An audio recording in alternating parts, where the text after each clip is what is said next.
Don't turn it off now. You need this stuff. Tampa Bay's Tan Talk Radio Network.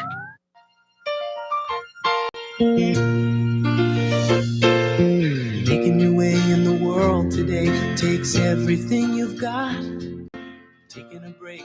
It's time to work on becoming an actor with David Sarcusa. David started his acting, screenwriting, and movie production career in 2021, producing his first full-length feature film, which he wrote, produced, and starred in The Uncivil War, America Divided, within a year of entering the business. And he's the host of Becoming an Actor on the Tan Talk Radio Network. Now, here's your local, not yet famous, not quite Hollywood star, David Sarcusa. Sometimes you wanna go where everybody knows your name,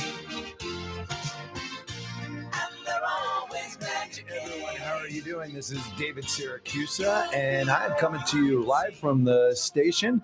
And I just realized that I've got to run to my car. We're going to play that song for one more second. Hold on.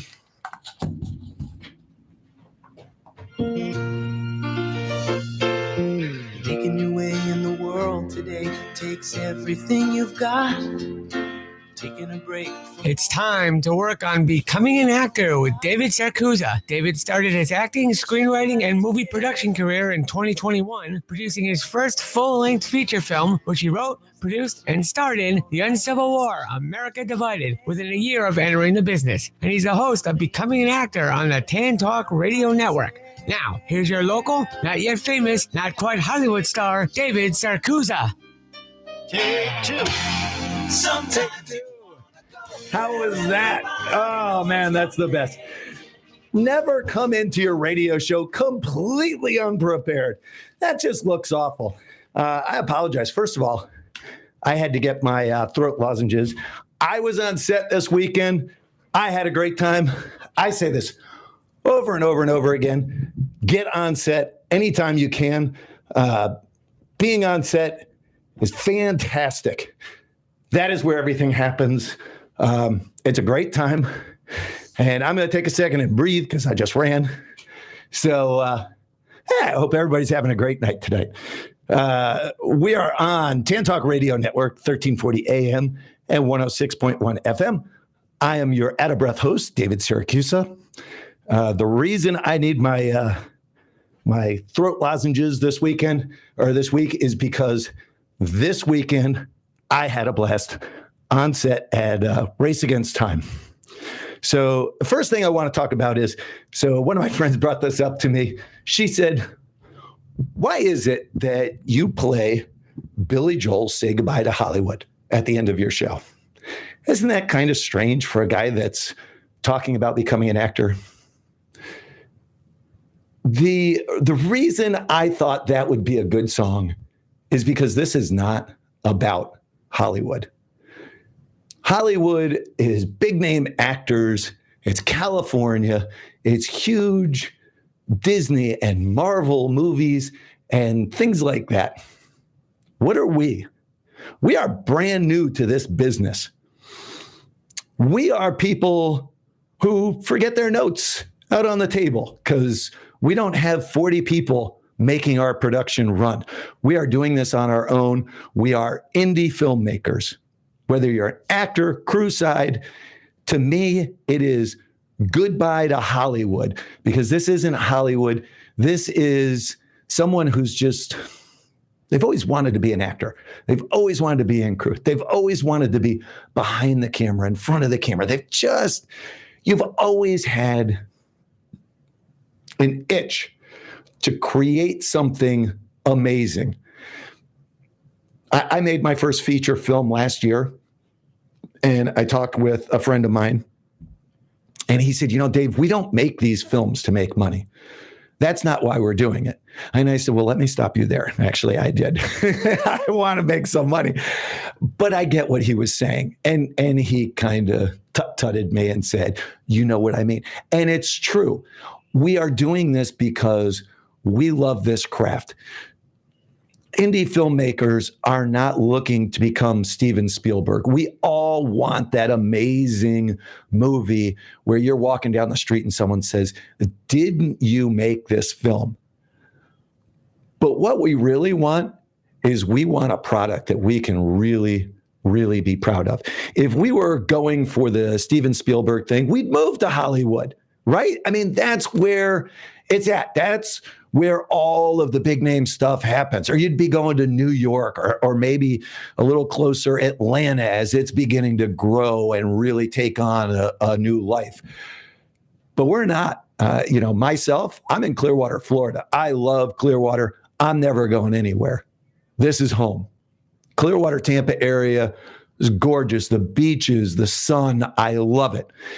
So to me, goodbye to Hollywood is see ya. That's not what we want. We want that indie film experience. So I love talking about getting on set. I talk about it every week. Get on set. If you are new to the business, that's great. Go take acting lessons. Go try and sign with an agency if you want. Hit all of the websites to try and find jobs. All of that stuff is great. But get on set. That's where you meet people. That's where all the action happens. That's where you learn the real stuff to being an actor or being crew. And I know it's called becoming an actor, but this really could be called becoming an actor or crew. Because I do talk about crew a lot because guess what? Crew members support us. Crew members make us look good in front of the camera. Crew members make it happen. Crew is every bit as important as the actors, and you should always, always, always be thinking about that. And not, if you just want to think about it as an actor in a selfish way, think about it like this. If crew does not like you, you're not getting back on set. I promise you, because they are in each other's ears. They talk to the other actors, the actors that are nice to them, right? And you better believe they're going to talk about it. This guy is a jerk. He's a great actor. David Syracuse is a fantastic actor. But what a jerk that guy is. I'm sorry, if you are brand new to the acting industry and you think you are that good at acting that you're just going to push past that and you're going to say, I can be a diva, I can be a jerk on set, and I'm going to roll these big roles in here, I'm going to get business. No.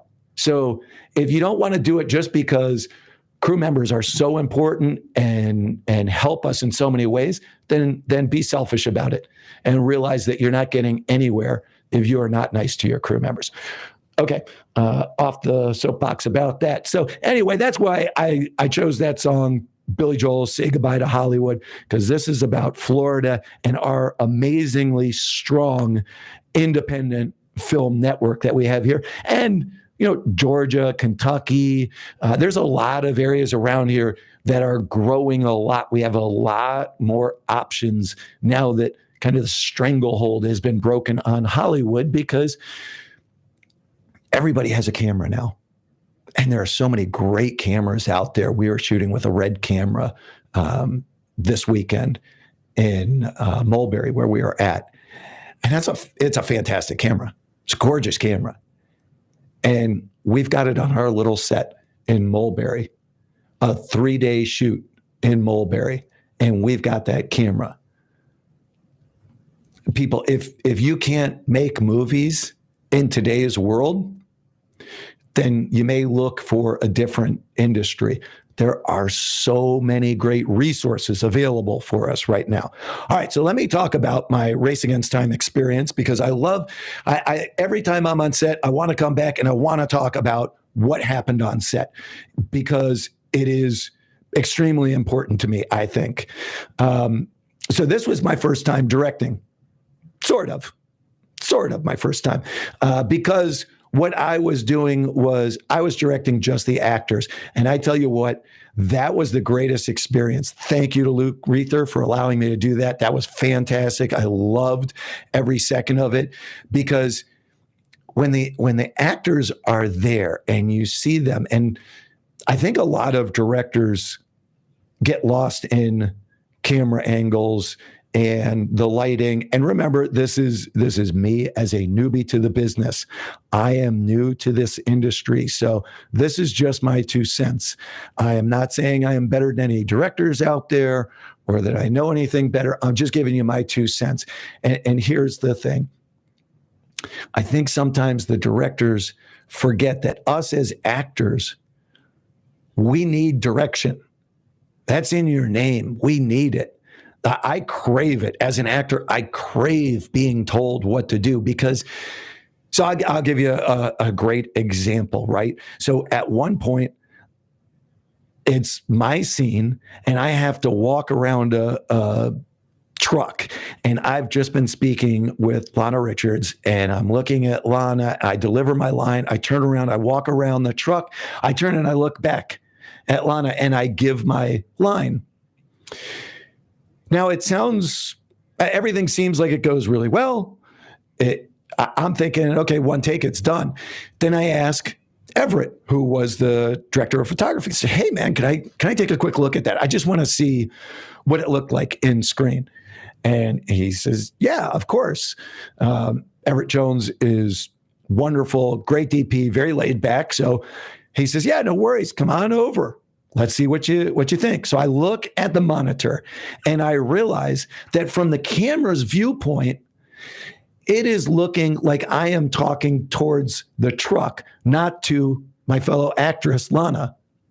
And I realized I had to stop short of going around the truck. Now, Luke, who was the true director on this thing, amazing guy, he's focused on 50 billion other things. So me as an actor, I was really lucky that Luke had given me that responsibility as director of the actors so I could come and look. Lana had done her part perfectly, but I had missed my marks. And I hadn't even given myself any marks there because I didn't know how it looked on screen. Being able to go to the monitor really makes a big difference. So as an actor, we want that. We want that feedback. I want my director to look at me and say, you know what? We lost you at this point. You're standing behind the truck and it feels good to you. You can see Lana, but the camera only sees you staring at a truck, not Lana. And that's important. So, those things talking about saying goodbye to Hollywood on an independent set like this, on an indie film set, sometimes you have that ability to be able to say to the director or to the DP, can I come take a look at the monitor? Can I talk to you about what I just did there? I'd like to see if there's something I should be doing differently here. And you've got a lot more freedom. If I'm on a Hollywood set, I can't look at Mr. Spielberg and say, excuse me, can I come look at the monitor? He's going to say, I'm sorry, who are you? Get off my set. I'll tell you when you look at the monitor. Right? But on an indie film set, know your people, know what it is that you can get away. And now, so this is my first time using the Facebook Live, so looks like it's working. I hope it's working. So anyway, I'll find out afterwards. So I'm just testing with that today.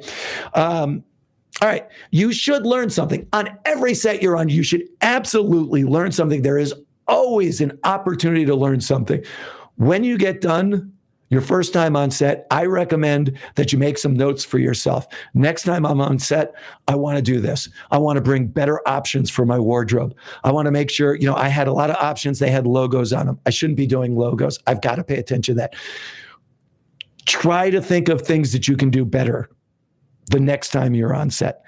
Something that we dealt with this time on set, and I talked about it a couple of weeks ago. I talked about the fact that I was going to have my first kiss scene on set, and it actually turned out that it really wasn't kissing for that scene.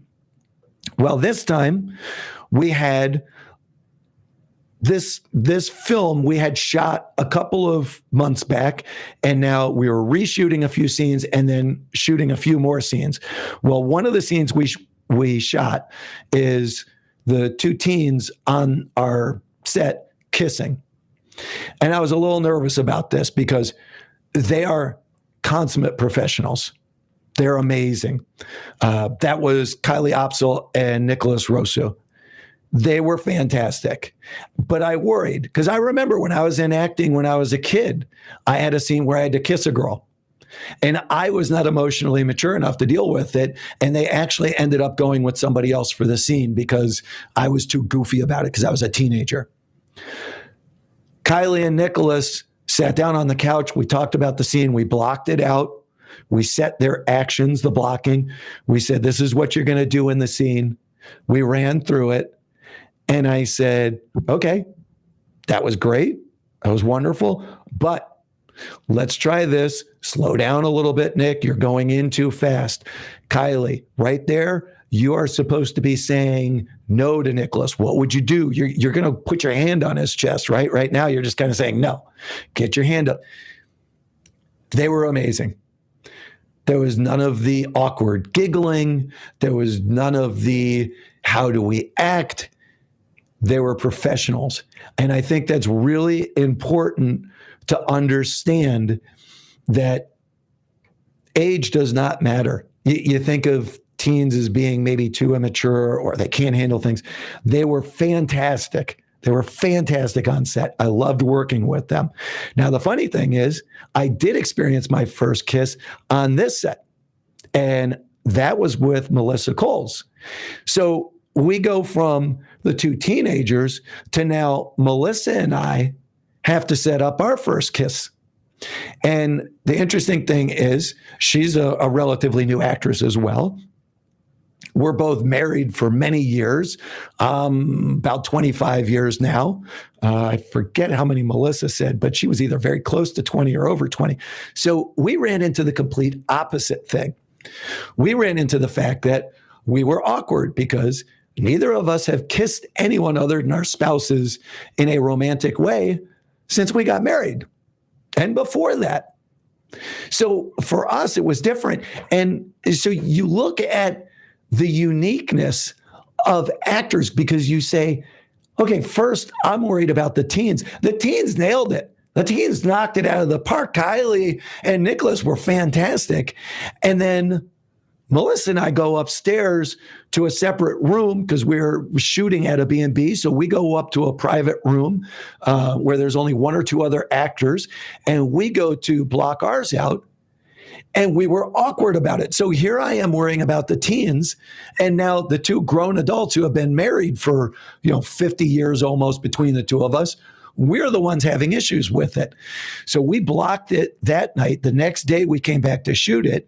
And it's interesting because if you have never dealt with an intimacy coordinator on set, we didn't have one on this set, but I have dealt with one before. So I acted as the intimacy coordinator, if you will.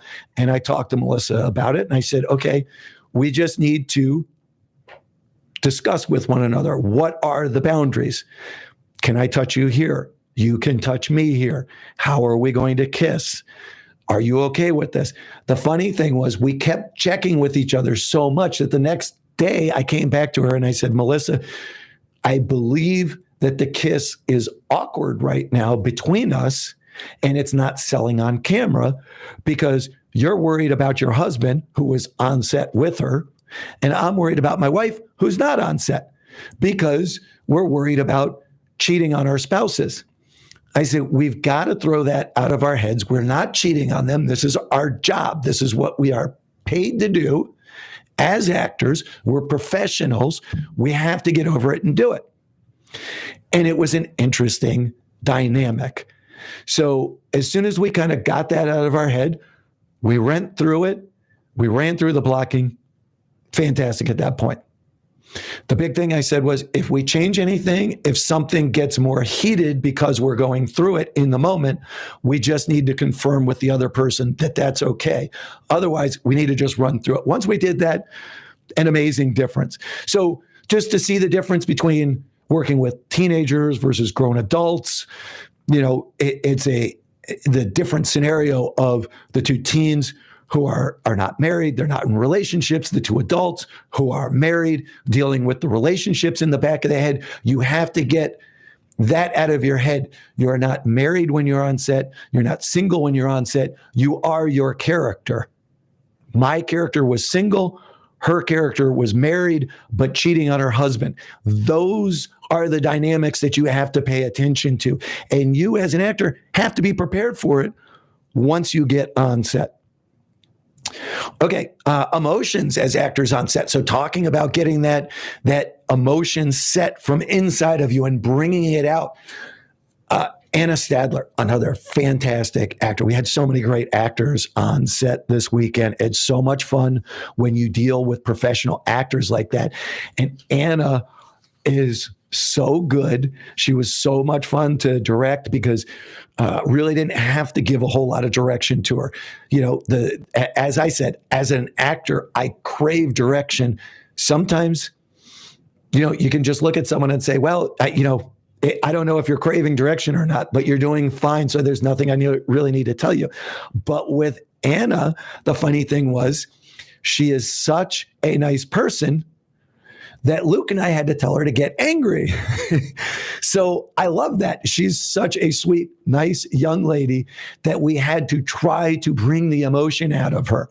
Anna, we need you to get angry. We need you to yell. Anna, you're angry. You gotta get more emotional.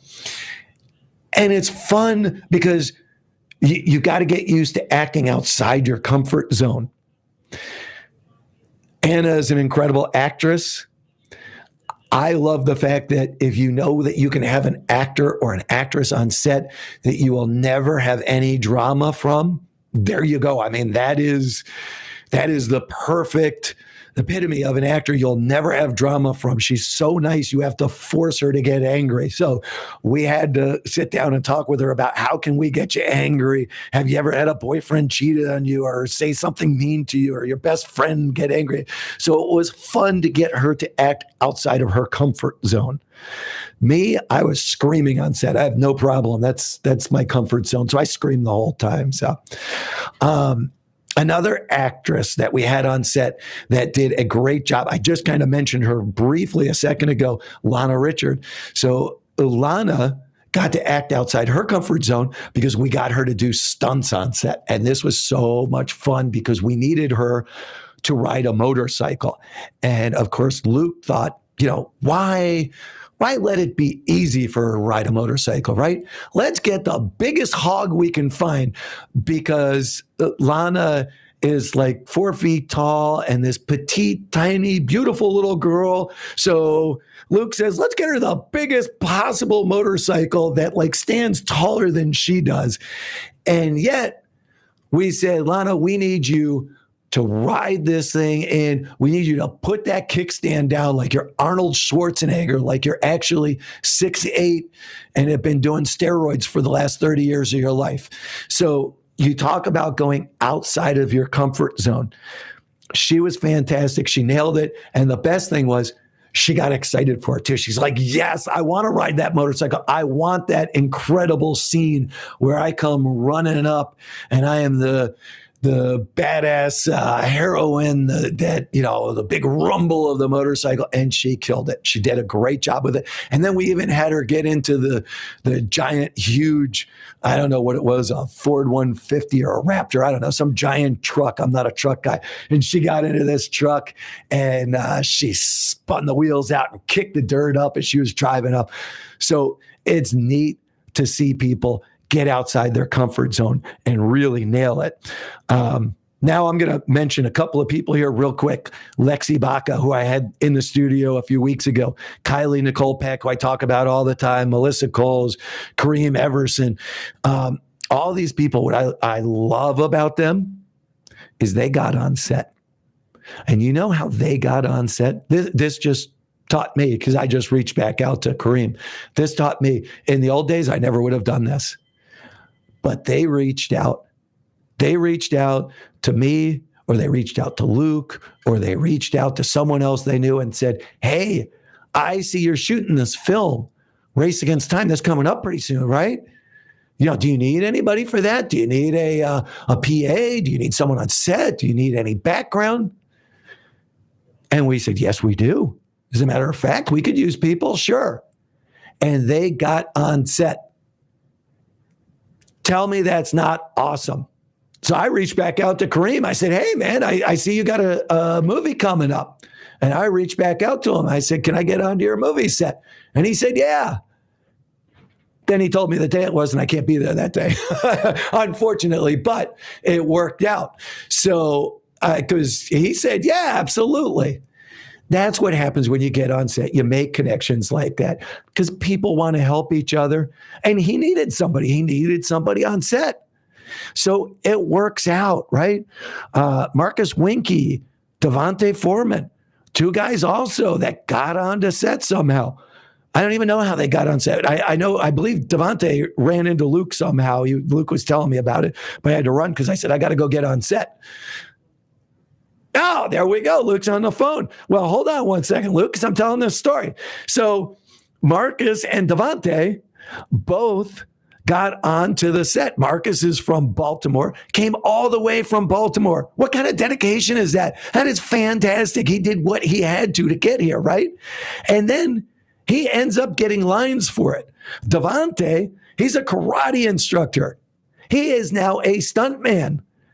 He met Meg O'Ryan on set. Meg was our stunt coordinator there. Fantastic lady. She was incredible. She's throwing people all around the place. I found out that she was a ninja instructor up in Ohio because I've been telling her about Jungle Gym because I love doing my parkour at Jungle Gym here in Largo. So I was telling her about that, and then I look it up, and it turns out she used to do ninja. She was an instructor. So she hooks up with Devontae. Devontae says, I'd love to do stunts. Now they're connected. Devontae's going to be doing stunts. How cool is that? Luke, tell me, how cool is that?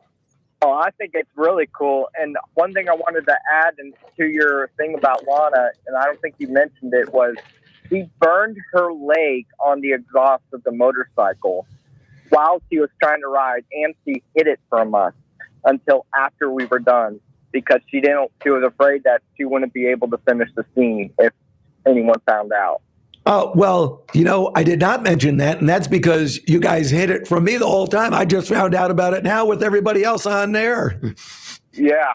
So she burnt her leg, like literally burnt her leg on the exhaust pipe of that motorcycle. She was so excited to be on that motorcycle. She was so excited to do the stunts. And by the way, we're talking with Luke Reether, the director of Race Against Time. So, Luke, what else do you want to tell us about what happened this weekend? Did you have anything you want to throw in? I can throw in a whole lot. I mean, like, literally, this is what we call a family. And that's the main thing that we can say. Like, I'm missing them already. But Devontae, like you were mentioning, he's now a stuntman. Like, it was just a great encounter meeting him at the karate studio, And then him having that talent, that was hidden. We didn't even know that he had that talent. I didn't know. That is so fantastic. And now Kylie Nicole just texted me and said, I told Kareem because he's faith-based and into stunts and he's an awesome guy. So she's the one who got him on set. And he was the one, right, that did the fantastic stunt where he did the flip? Yeah. Like literally, he came out of nowhere and wanted to do that flip and like blew our minds. It was supposed to get hit in the head by a lead pipe, quote unquote, from Kylie, and he just whipped around and hit the ground. That was fantastic. Crazy. And now, as a parkour guy, of course, I am definitely interested in learning how to flip because he got me very excited about that. That was such a great stunt. I would love to see you flip, Dave. I'm sure you would. You want to see Rico flip is who you want to see. That was the character I played on the film. So, one thing I do want to add before I get off here is you forgot to mention yourself on how awesome you were as a co-director. Like, you've never co-directed or even directed something like this before, and you came in, bombs blazing and knew exactly how to block, how to do everything, and you're now like a trusty friend to me and a mentor, and I look up to you. You're just absolutely incredible at your acting. Okay, all right, man. We're gonna cut you off there. I do really, in all seriousness, man. I really appreciate the nice words, man. That is really thoughtful of you to say, and thank you for giving me that opportunity. I loved every second of it. I just want to say that, man. I hope you have a good day. Thanks, man. You too, Luke. That is so funny, and Oops, I hope I didn't knock myself off of. There we go. I'm back on Facebook Live. Okay. And it's funny. So what he was talking about with being a family, man, you really become a family when you get on set. That's another good reason to get on set, because acting and crew, it's a really, I want to say it's a tough business, because you're on set with all of these amazing people. And for 3 days, 10 people, 10 days, 6 days straight, you're so tight with these people. And then all of a sudden you wrap and it's done. And it's a letdown. Yesterday I was like, thank God I've got basketball and I've got my parkour, because honestly, it's like I miss being on set already, and I've only been gone for a day. So it is really tough, and it is a family. So along those lines, I wanted to mention a couple of other people. Lisa Acebo was on set. I found out she's a fellow TC grad. I'm not a TC grad, but I taught at Tampa Catholic. So did my wife, although we were Clearwater Central Catholic grads, my wife and I. But Lisa was amazing. She did an incredible job as first AC. And the interesting thing that I found out about being a first AD is that you can be a really effective first AD without screaming. Well, without screaming too much anyway. She did an incredible job. Karen Matson-Sarkady, her car broke down. Her mother is on her deathbed, and Karen made her way to set. Marie Cooper, who I talked about last week on the show about the amazing film that she's doing, fell downstairs and yet still did everything she needed to in order to get to set. Stephen Wilson bought a generator for the production. This is what I mean when I say goodbye to Hollywood. This is an indie film festival. This is people that pull together and make productions like this happen. And that's amazing. And I've got someone else on the phone now. I believe we've got Debbie Paulson on the phone. Debbie, are you there, Debbie? Debbie, are you there? Nope. Oh, I think we lost her. So we'll come back to Debbie in a minute or two. Okay, this was kind of interesting. So, and I apologize, my throat's going a little bit here. While I was on set acting, I'm sorry, we have Melissa on the phone. Melissa Cole? Yes. Hey, Melissa, how are you doing? Doing good. How are you? I am doing wonderful. You had a wonderful time on set, I know, with poor Rico. I did. I was actually calling to ask Rico, what does he actually think of Sarah? He thinks she is a wonderful lady right up until something really terrible happens. But we can't give that away, young lady. You know that. I appreciate you calling in, Melissa. I was, I don't know if you were listening to the show earlier, but I was bragging about you with the wonderful job that you did in some of our scenes. So what did you think about the set this weekend? I thought it was amazing. I that's another reason why I wanted to call in, is because I really like something that you said, because, when I watch football, something that really frustrates me is they seem like the quarterback gets all the attention for everything, kind of like in acting, the actor's front and center, and they get, the majority of the attention. But in football, if the quarterback wouldn't be who he was if it wasn't for his whole team.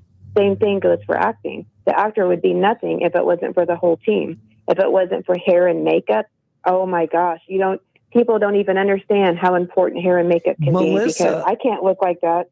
Melissa, the name of this show is Becoming an Actor. It's all about us. It's about the actors, Melissa.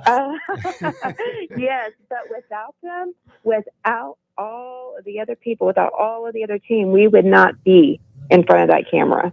So true. Absolutely. I agree. And I just wanted to give a shout out. Yeah, and the fun thing is most of us actors are crew at some point or another, even if it's a small little role as a PA or holding lights as a grip or something. But it seems like we're all on the other side of the camera as well at some point, right? Exactly. Yes. That's awesome. Yep. And where are you from, Melissa, young lady? We are from Hope, Indiana. Drove all the way from, oh no, you flew, right? We flew. You drove all the way from Orlando. Oh, yeah. Yeah. So, well, I really appreciate you calling in, Melissa. I really appreciate you being there this weekend. You were fantastic. And so was Sean. Thank you so much to your wonderful husband for helping out with everything he did on set and for putting up with me and all the garbage I gave him. Well, thank you so much, Rico. We will see each other again. And thank you for the whole team on Race Against Time. Luke, you rock. Can't wait to see you again. And the whole crew, I can't say here and name them all, but I love y'all, and I will see you soon. Thanks, Melissa. Appreciate it. And I see, actually, we've already got someone else calling in. This time, do we have Debbie? Yes. Hi. Hey, Debbie, how are you doing? Good. Long time no see. It's a long time no see. I know. And you can already hear my throat is going, but it's still a little bit left. So just a little bit. How are you doing? I'm doing great. And you? Doing really good. I am about to get to talk to you too. How about this? Can you hang on the phone with us for about 5 minutes? Sure. Okay, great. Hold on one second because I did want to talk about one more thing. I don't think I got to the story because I wanted to get Melissa on the phone and then I want to get to you. But before I do, the last thing I want to talk about from this weekend, and this was an interesting little thing. So while I'm on set, at one point, I walk over and Everett Jones was our DP, our director of photography. So he's behind the camera. He sets up the camera angles. He makes sure that everything is in frame. And I walk over to Everett and I said, Everett, hey, I just want to make sure, was this in frame? Was this happening the right way? And he looks at me and serious as can be, he says, are you the director? What's going on here? And I said, yeah. I'm co-directing. He said, oh, you are? He said, I'm being serious. And I said, I know you are, man. It's fine. Because up until that point, I had not been necessarily introduced to him as co-director.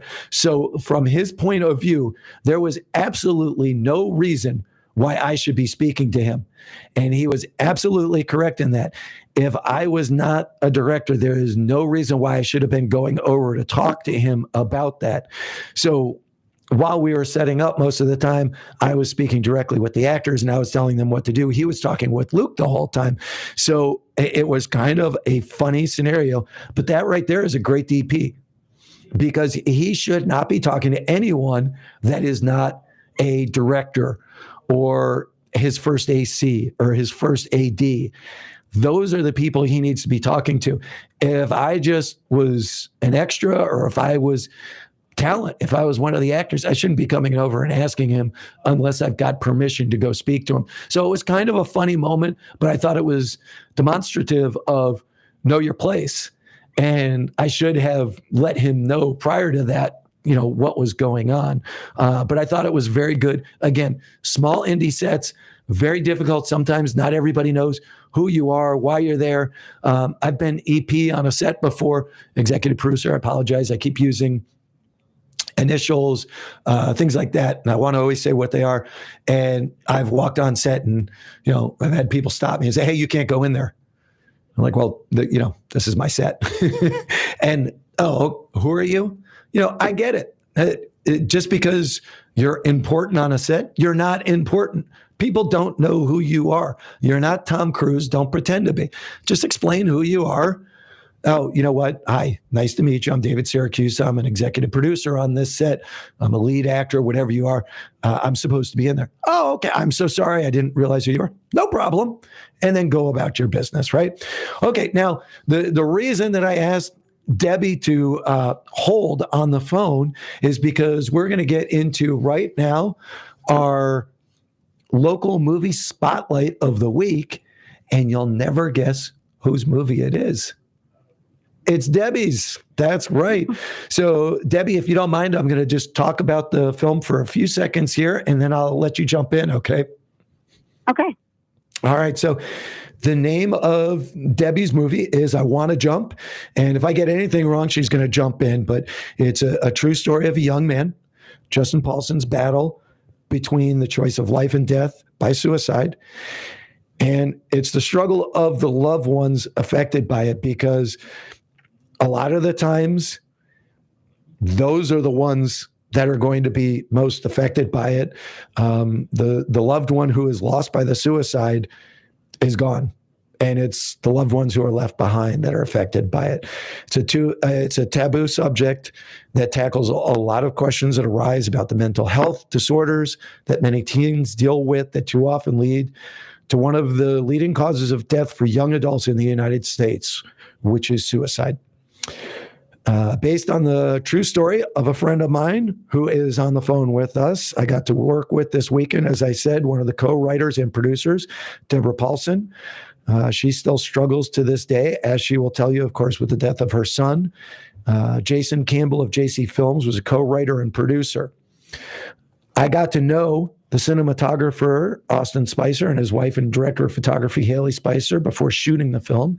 I even flirted with being in the film originally, which would have been awesome because the film starred the incredible Eddie McClintock. Eddie is known for playing Secret Service agent Peter Latimer on the sci-fi series Warehouse 13. He's also been in a number of other JC Films movies. And we're about to play the trailer, which I always apologize because all we have is the audio over the radio, but please go check out the trailer. Before we play the trailer, Debbie, anything that you want to throw in quickly? Yeah. Well, first I wanted to tell you I was very impressed by your acting and the fact that you were able to co-direct and all of that. So for this film, I Want to Jump, about my son, it is very vulnerable. I put my son and my true story out there, and so I was multitasking as well. I did have the option to play myself, but I just didn't feel like that was appropriate. So instead, I co-directed, co-produced, and helped with the writing. And then I played the role of a doctor. And what I was trying to do, because I've had so many issues, my son had issues trying to tell people how he felt. People just don't want to hear it. They don't want to hear things that they feel are negative. Or the churches really didn't know how to deal with it. And especially after he passed away, it still is a taboo subject. So I just felt like God was leading me to show people through film. It's a way that, you can see through the eyes of my son. You can see through the eyes of me as a mother. And Jana, we chose Jana Lee Hamblin to play me, and she did an amazing job portraying, what it feels like. You're trying to save your child, but the mental health system just isn't equipped right now to be able to do it.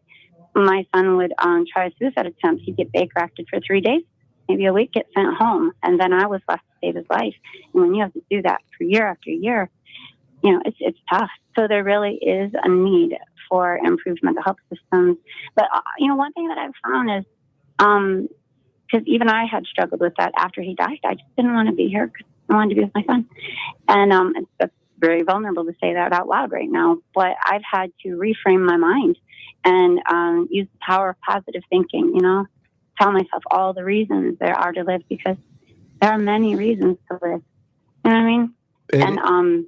It's an amazing story. It's powerful. I don't know that there is a parent or a person on the planet that can understand what you're going through and what you experience in that moment, and to try and bring it to the screen.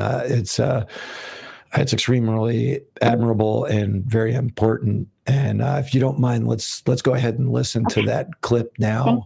If we can play that trailer, please. Or have a seat. Is everything okay? We got a call from the school counselor. It's about Justin. Justin got sent home from school today because he told some of his friends that he wanted to kill himself. It was a joke, okay? Like, it was blown up. They didn't take it. I didn't mean it. I don't. Yeah, well, I don't get it either. It's not funny. I just adopted Tabitha and you want to fire me? Cameron, you need to understand that this was the board's decision. Herb, where's the board? I want to start a church. I want to call it Waymaker, one who makes a way. I heard this podcast that said our body sends a message to our brain 30 seconds before we die. Hey, what is going on with you, Justin? Do you want to die? I believe your son Justin is suffering from suicidal obsessive compulsive disorder. It's a form of OCD that invites unwelcome thoughts related to one killing oneself. Your family's going to have to be prepared for this.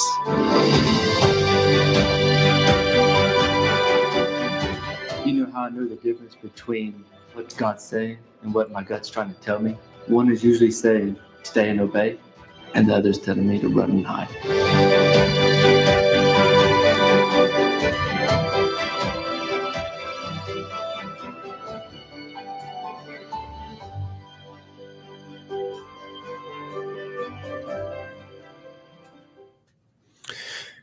Wow. I mean, an extremely powerful trailer, such a difficult subject. And, you know, I have two boys. They're currently at college at UCF and 20 and 18 years old, or excuse me, 21 and 19 years old. And, you know, I can't even imagine that type of a scenario. So obviously, Debbie, you know, what you went through. And I know you said that you could not play yourself in the movie. I saw the one of your scenes where you played the doctor, and you did an amazing job playing the doctor. But I can't even imagine being in the movie in that scenario. That must have been so difficult. Yeah. There actually was the hanging scene I had to walk out for. So, yeah, that was tough.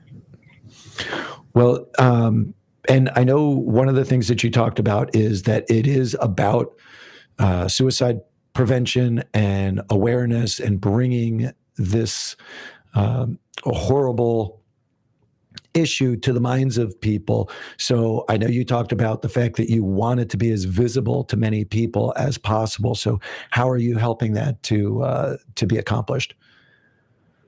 Okay, so for this film, anybody that we lost you. Debbie, are you still there? Debbie, can you hear me? We lost her. I'm not hearing her.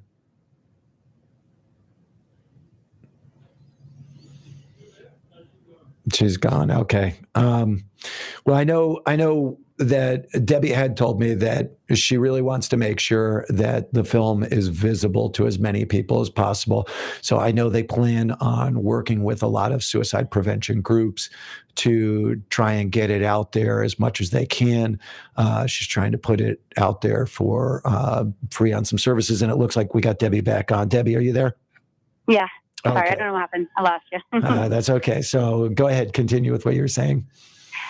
So I was just saying that if anybody would like to see this, we're trying to get it in other streaming places like Tubi. But right now people can see it on Amazon Prime. They can see it on Google TV. They can see it on YouTube TV. And if people want to go to my website and contact me, I'm willing to give them a DVD for free because I really made the film. Shoot, and we lost Debbie again. Okay, I'm sorry, Debbie. We're getting down to the last few minutes in this show. I was hoping that you'd be able to tell us where to go watch it. I know you were starting to say that it's on Amazon. You're trying to get it on Tubi. Again, the name of the movie is I Want to Jump. It is a JC Films production, along with Deborah Paulson. So look for it. If you can, go on to IMDb. I was hoping for a website or something to direct people to. we'll try and put something up on Facebook that we can direct people to it. Because, again, such an important film. And we'll give it one last chance here. Debbie. Do you want me? Should I just tell you what to do? Tell me what? I'm having bad luck with my phone. All right, real quick. We got a minute or two left. Okay. Where can we find it?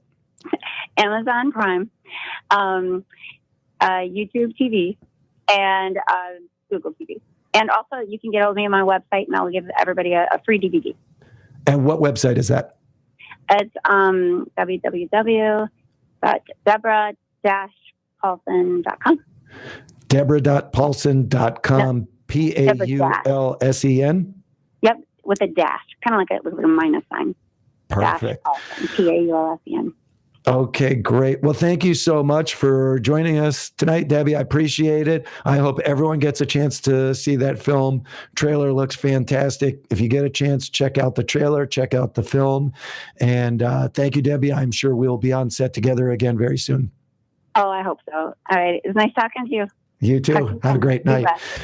All right, everyone. So, we did not get through our usual stuff. Normally, I go over some terminology for the week to try and help the newer actors out there to not look like you don't necessarily know what you're talking about or what you're doing. Next week, we'll try and get through those. I wanted to talk about some of the different types of shots: close-up, medium shots, full shots, long shots, what they mean.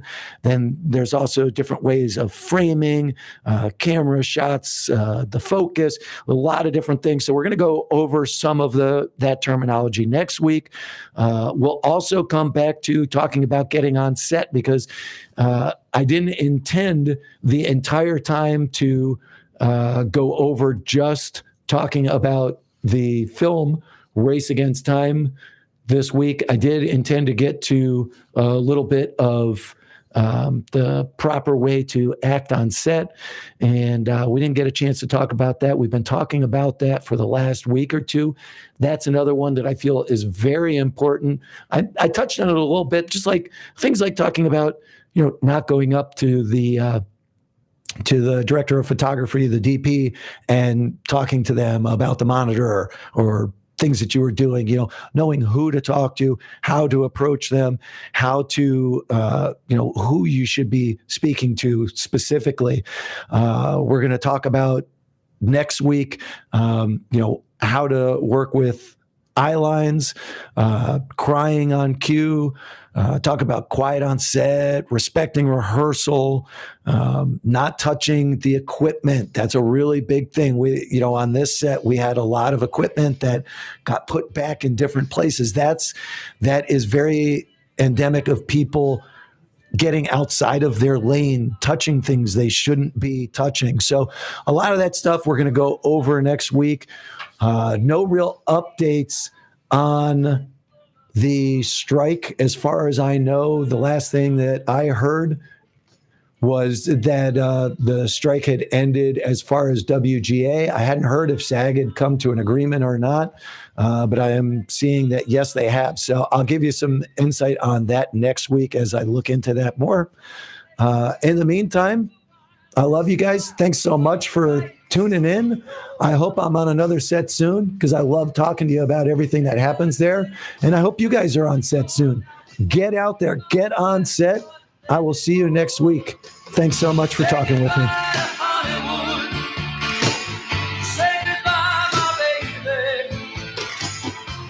WTAN, Clearwater. FM 106.1. WDCF, Dade City. FM 102.3. Listen.